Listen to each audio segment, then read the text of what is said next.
Okay. Okay.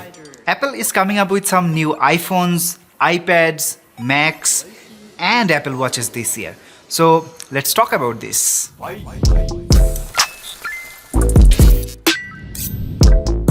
So, according to some trusted sources, we have come to know that there will be a total of 8 more devices that will be keep launching in 3 different events in September, October, and November event. But among them, I am mostly excited for the September event because then Apple is going to launch the iPhone 13. And you have probably seen some dummy units that shows a huge diagonal camera bump on a regular model and a triple camera setups on the Pro models. Now in both the Pro models, that means 13 Pro and 13 Pro Max, you are getting the same exact camera module with sensor shift both in regular and ultra-wide camera sensor. And a large main sensor with 1.9 micron pixel size with a larger aperture lens will also be available this year, which simply means better low light performance. But the main benefit iPhone will be getting is astrophotography mode, and from my opinion, I think this is going to be one of the best astrophotography mode in any smartphone. And finally, there will also be autofocus mode in ultra-wide sensor. That means there is a slight possibility that in ultra-wide lens, you might also get a macro mode like Samsung or Huawei. Besides all this camera improvement, what I am mostly excited for is the portrait video mode. You probably already know that iPhone has some of the best portrait photography in any smartphone, and from now on you will be getting the same natural background blur, excellent edge detection and incredible dynamic range in videos too. And obviously for this, iPhone need a lot more computing power than the before, and that is going to happen by the Apple's A15 Bionic chip. We are still going to see a 5nm architecture this year, but in the next year we are going to see a 3nm architecture based A16 processor. Besides powering to the camera module, this chip will also allow iPhone 13 to have 120Hz display. That is going to be crazy in iPhone users, because none of the iPhone users have yet used 120Hz. Maybe some of the Android users have already used it, but most of the people are using iPhone, and I think that is going to be a best selling features of iPhone 13 this year.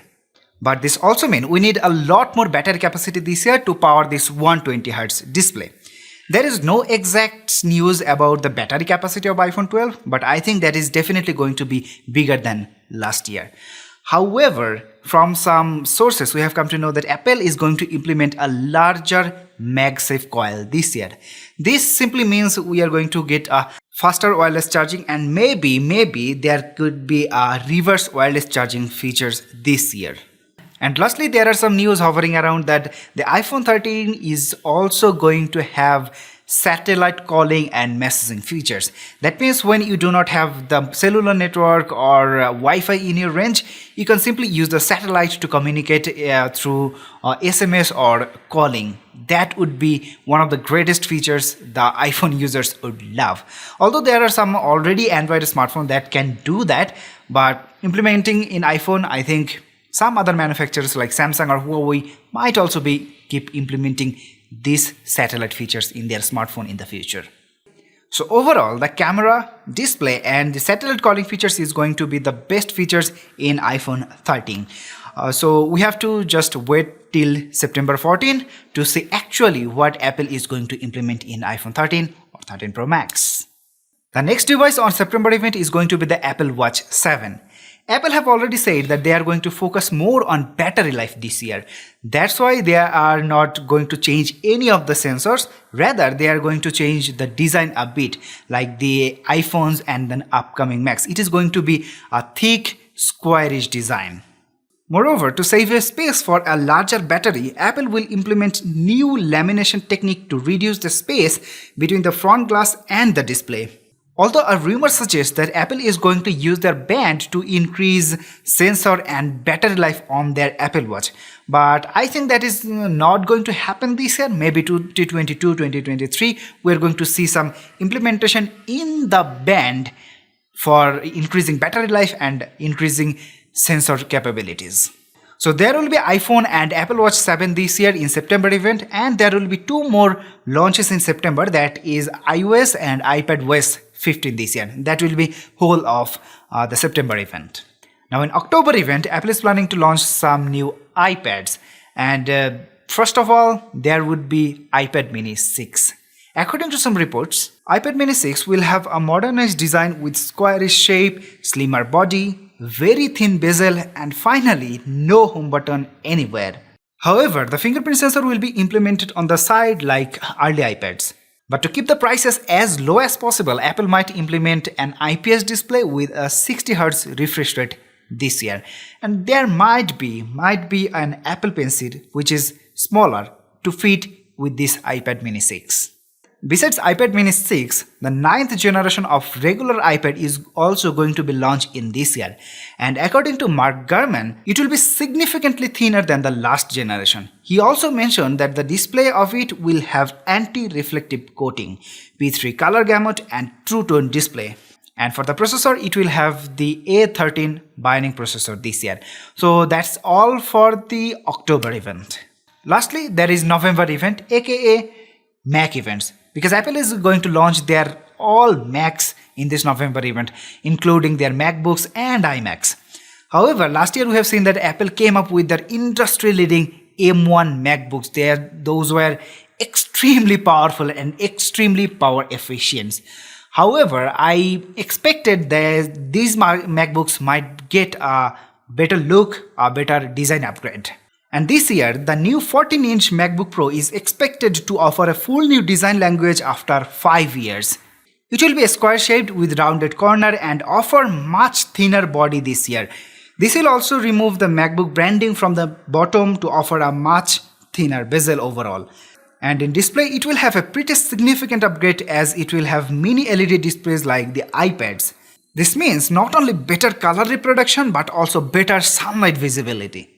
Besides display, Apple is going to bring some legacy ports back like HDMI, SD card and MagSafe. However, besides this, we'll see a pretty good improvement in the processing unit with the latest M1X processor. It will offer 8 high-power core as opposed to 4 last year and 16 GPU core as opposed to 8 core last year. And if Apple can bring this to the table, this would be insanely powerful chipset, even better than the M1 powerful. That is by far one of the best chipset for a laptop, both from the power and power efficiency. However, if people would be crazy to buy this M1X processor with this great display and legacy ports and this M1X processor, even better battery life, and people would buy this even if the price is doubled, it might be $1,800 or $2,000, people will still be buying this extremely powerful M1X laptops. However, if you need a more powerful laptop, then you can wait for the 16-inch MacBook Pro, because Apple will be implementing the same display, design, battery with M1X processor that will have 32 or 64 core of GPU power and 16 core of CPU power. So you can just wait for it. Now there will be 2 more Macs this year, that is a Mac Mini and an iMac. Now the Mac Mini is going to be loved by the people who are more budget oriented or do not like the MacBooks but still want to have the power of M1X processor. That is going to happen. Design wise, this is not going to be very different from last year because it will just have a glass top instead of metal this year. So that is going to be the only changes in Mac Mini. Lastly, the iMac this year might have a 32-inch display with a 6K resolution and a thinner bezels or no bezel at all, and very powerful speaker and obviously M1X processor inside. Color-wise, it may offer a black or grey one with some Apple accessories. Other than that, this will be like the M1 iMac last year. So these 8 products is going to be launching in the September, October and in November event throughout this year. So please let me know in the comment section what do you like the most, what you are mostly excited for. And if you like the video, please click the like button and subscribe to this channel. So for today, tata bye bye, দেখা হবে পরের কোনো ভিডিওতে।